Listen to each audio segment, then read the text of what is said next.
গতকাল আমাদের উত্তর পূর্ব বঙ্গোপসাগরে যে নিম্নচাপ ছিল, সেই নিম্নচাপটা ধীরে ধীরে ক্রমশ অগ্রসর হয়ে আমাদের পশ্চিমবঙ্গের উপকূল অঞ্চল এবং সংলগ্ন উড়িষ্যা আর উত্তর উত্তর পশ্চিম বঙ্গোপসাগর এলাকায় আজ সকালে অবস্থান করছিল। আর এরই প্রভাবে গত 24 ঘন্টাতে আমাদের পশ্চিমবঙ্গের উপকূল অঞ্চলে ভারী থেকে অতি ভারী এবং কলকাতাতে অত্যন্ত ভারী বৃষ্টিপাত হয়েছে। আর কলকাতাতে মূলত যে রাত্রেবেলায় বৃষ্টিপাতটা হয়েছে আজকে, সেটা সময় সব থেকে বেশি বৃষ্টিপাত হয়েছে আমাদের রাত্রি 2:30 থেকে সকাল 5:30, এই সময়ের মধ্যে কলকাতাতে বৃষ্টিপাত হয়েছে 185 মিলিমিটার। আর আমাদের 24 ঘন্টায় কলকাতাতে আলিপুরে যে বৃষ্টিপাতটা হয়েছে সেটা টোটালটা হচ্ছে 251.4 মিলিমিটার। আর 1 ঘন্টা যদি আমি সর্বোচ্চ দেখি, সেটা 98 মিলিমিটার হয়েছে। আমাদের ডপলার ওয়েদার রেডার কলকাতাতে যেটা আছে, সেটাতে দেখা যাচ্ছে যে অনেকক্ষণ ধরে রাত্রেবেলায় ওই সময়ের মধ্যে 3 ঘন্টা বা 4-5 ঘন্টার মধ্যে প্রচুর পরিমাণে জলীয় বাষ্প আমাদের এই নিম্নচাপের প্রভাবে কলকাতা তার সংলগ্ন অঞ্চলে পুঞ্জীভূত হয়েছিল এবং তারই ফলে এই বৃষ্টিপাতটা হয়েছে বলে মনে করা হচ্ছে। আর আমাদের এই নিম্নচাপের প্রভাবে অন্যান্য জেলাতেও, দক্ষিণবঙ্গের অন্যান্য জেলাতেও হালকা থেকে মাঝারি বৃষ্টিপাত হয়েছে। আর ভারী বৃষ্টিপাত হয়েছে দক্ষিণ 24 পরগনা, উত্তর 24 পরগনা এবং মেদিনীপুর, ঝাড়গ্রাম ও হাওড়া, এইসব জেলাতেও যেমন আমরা এক্সপেক্ট করেছিলাম সেরকমই বৃষ্টিপাত হয়েছে। আর এখন যেটা অবস্থান আমি বললাম, আজকে সকালে যে নিম্নচাপের অবস্থান, তাতে আমাদের গাঙ্গেয় পশ্চিমবঙ্গের উপকূল অঞ্চল, সংলগ্ন উড়িষ্যা এবং উত্তর পশ্চিম বঙ্গোপসাগরে আছে। আর এটি আগামী 24 ঘন্টায় আমাদের এই খুব একটা অবস্থানের পরিবর্তন হবে না, ধীরে ধীরে একটু উত্তর পশ্চিম দিকে অগ্রসর হবে, কিন্তু ধীরে ধীরে এটা আবার দুর্বল হয়ে যাবে। আর এর প্রভাবে আগামী 24 ঘন্টা পর্যন্ত আমাদের পশ্চিমবঙ্গের দক্ষিণবঙ্গের সমস্ত জেলাতেই হালকা থেকে মাঝারি বৃষ্টিপাত হবে এবং তার সঙ্গে ভারী থেকে অতি ভারী বৃষ্টিপাতও কয়েকটা জেলায় সম্ভাবনা রয়েছে। ভারী থেকে অতি ভারী বৃষ্টিপাতের সম্ভাবনা আমাদের যে জেলাগুলিতে রয়েছে সেগুলি হলো পূর্ব পশ্চিম মেদিনীপুর, বাঁকুড়া, ঝাড়গ্রাম, এসব জেলাতে রয়েছে। ভারী বৃষ্টিপাতের সম্ভাবনা পুরুলিয়া, হুগলি, হাওড়া এবং দক্ষিণ 24 পরগনা জেলাতেও রয়েছে। কলকাতা এবং উত্তর 24 পরগনাতেও এখন আমাদের হালকা থেকে মাঝারি বৃষ্টিপাতের সম্ভাবনাই বেশি, কিন্তু সমস্ত 24 ঘন্টার মধ্যে ভারীর কাছাকাছি চলে যেতেও পারে এবং 7 সেন্টিমিটার পর্যন্ত চলে যেতেও পারে। তবে এখনো পর্যন্ত আমাদের যা বৃষ্টিপাতের পরিমাণ, তাতে হালকা থেকে মাঝারি হয়েছে। গত 6 ঘন্টাতে 2.4 মিলিমিটার মতো হয়েছে। আর এখন আমাদের যেটা ফোরকাস্ট আছে, সেটা হচ্ছে যে হালকা থেকে মাঝারি বৃষ্টিপাত, যেটা পাসিং সাওয়ার, এটা কন্টিনিউ করবে, বেশ কয়েক পশলা হবে কলকাতা এবং তার পার্শ্ববর্তী অঞ্চলে। আর উত্তরবঙ্গের যেটা রয়েছে, সেটা উত্তরবঙ্গে কেবল আগামী 3-4 দিনে তো বৃষ্টিপাতের পরিমাণ কমই থাকবে, হালকা থেকে মাঝারি বৃষ্টিপাতই কেবলমাত্র হবে, বজ্রবিদ্যুৎ সহ। আর এর প্রভাবে, এই যে নিম্নচাপের প্রভাবে আমাদের বঙ্গোপসাগর এলাকায় বাতাসের গতিবেগ, দমকা হাওয়া 40 থেকে 50-55 পর্যন্ত যেতে পারে এবং তার সঙ্গে সঙ্গে বৃষ্টিপাতও হচ্ছে। তার জন্যে আমাদের মৎস্যজীবীদের আগামী 5 দিন পর্যন্ত সমুদ্রে যেতে মানা করা হয়েছে। এর প্রভাবে 2 দিন, কিন্তু তারপরে আমাদের আরেকটা গতকালকে বা তার আগে থেকে যেমন বলা হয়েছিল যে 25 তারিখ বা তার আশেপাশে আরেকটা নিম্নচাপ তৈরির সম্ভাবনা রয়েছে আমাদের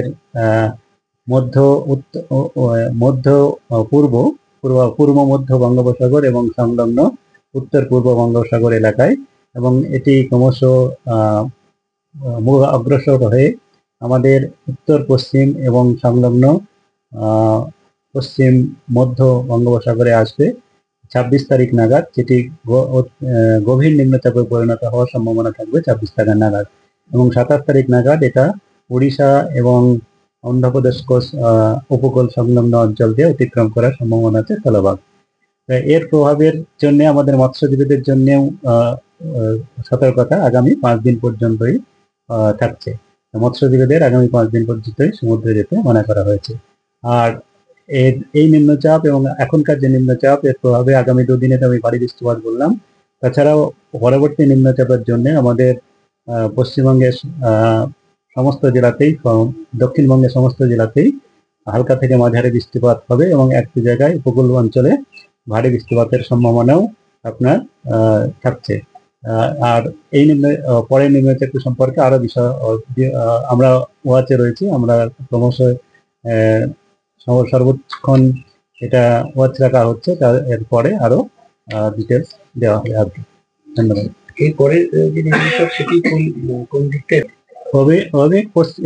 পশ্চিম উত্তর পশ্চিম দিকে হবে, যেটা হচ্ছে আপনার আমি বললাম যে যেটা ফরমেশন হচ্ছে পূর্ব মধ্য বঙ্গোপসাগর সংলগ্ন উত্তর পূর্ব বঙ্গোপসাগর অঞ্চলে। তো সেটা ক্রমশ সরে আসবে আমাদের উত্তর পশ্চিম এবং সংলগ্ন পশ্চিম মধ্য বঙ্গোপসাগর অঞ্চলে এবং দক্ষিণ উড়িষ্যা সংলগ্ন অন্ধ্রপ্রদেশ কোস্ট দিকে যাবে। তার জন্যে এটা একটু আমাদের থেকে দূরে হলেও কিন্তু এটা যেহেতু গভীর নিম্নচাপে পরিণত হবে, তার প্রভাব মৎস্যজীবীদের উপর থাকবেই। তাছাড়া আমাদের তেও ময়েশ্চার কিছুটা থাকবে, তার জন্য বৃষ্টিপাত হবে। আর হালকা থেকে মাঝারি বৃষ্টিপাত তো থাকবেই, তবে ভারী বৃষ্টিপাত আমাদের একদিন দেওয়া রয়েছে, আবার পরে আবার আপনাদের আপডেট দেওয়া।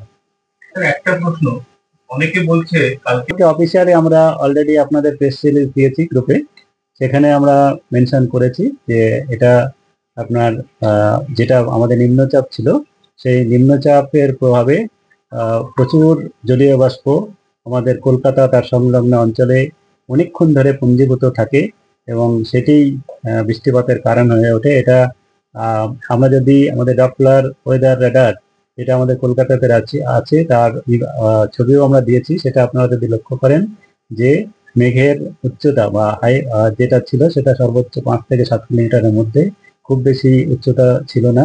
এটা নিম্ন স্তরে, বাতাসের নিম্ন স্তরে প্রচুর পরিমাণে জলীয় বাষ্প পুঞ্জীভূত হওয়ার কারণে এই বৃষ্টিপাতটা হয়েছে। আর অনেক সময় অনেক নিম্নচাপের ক্ষেত্রেই এরকম হয়ে থাকে, কারণ হচ্ছে আমরা পূর্ববর্তী যদি দেখি যে যখনই কোনো নিম্নচাপ বা গভীর নিম্নচাপ তৈরি হয়, তখন আমাদের দুই এক জায়গাতে বা 2-4 জায়গাতে এক্সট্রিমলি হেভি রেনফল, যেটা 200 মিলিমিটার বা বেশি তার হয়ে থাকে। এর আগে আমরা দেখেছি যে আপনার অন্যান্য জেলায়, কলকাতায় সেটা হয়নি, অন্যান্য জেলায় কিন্তু হয়ে থাকে। সেক্ষেত্রে এরকম একটা দুটো স্পেলে অনেকটা পরিমাণে বৃষ্টিপাত হয়ে থাকে। তা এই যে এটা নিম্নচাপের প্রভাব বলেই আমরা মনে করছি। এই যে বৃষ্টিপাত, যে যত মিলিমিটার বৃষ্টি হয়েছে, এরকম কলকাতা রেকর্ড? হ্যাঁ, এটা এবার আমাদের যেটা পরিসংখ্যানের হিসাবে যেটা দেখি, সেপ্টেম্বর মাসের পরিসংখ্যান শুধু যদি আমরা দেখি, এটা অবশ্যই একটা যেগুলো আমাদের এক্সট্রিম রয়েছে তাদের মধ্যে অন্যতম। যেমন সব থেকে বেশি বৃষ্টিপাত কলকাতায় আপনার হয়েছিল সেপ্টেম্বর মাসে, সব থেকে হাইয়েস্ট, সেটা হচ্ছে 369.6 মিলিমিটার, 28শে সেপ্টেম্বর 1978 সালে। আর তারপরে সেকেন্ড হাইয়েস্ট আছে আপনার 259.5 মিলিমিটার, এটা হচ্ছে 26শে সেপ্টেম্বর 1986 সালে। তারপরে হচ্ছে এটা আমাদের সেপ্টেম্বর মাসে তৃতীয় হাইয়েস্ট। সেপ্টেম্বর মাসের হিসাবে এটা তৃতীয় হাইয়েস্ট। যদি আমরা সমস্ত মাস দেখি সেক্ষেত্রে এটা ষষ্ঠতম। তার আগে আপনার 369.6 যেমন আছে, দ্বিতীয় রয়েছে 303.5, এটা 1908 সালে। তারপরে 289.9 1984 সালে, 259.5 1986 সালে, 253.4 253.0 এটা হচ্ছে 1888 সালে। তারপরে আমাদের 251.4। তো এটা হচ্ছে আপনার আমাদের কলকাতার বৃষ্টির পরিসংখ্যান। সেক্ষেত্রে এটা অবশ্যই আমাদের 1 থেকে 10-এর মধ্যেই আসছে, ষষ্ঠতম। আর সেপ্টেম্বরের দিকে আমরা তৃতীয়তম।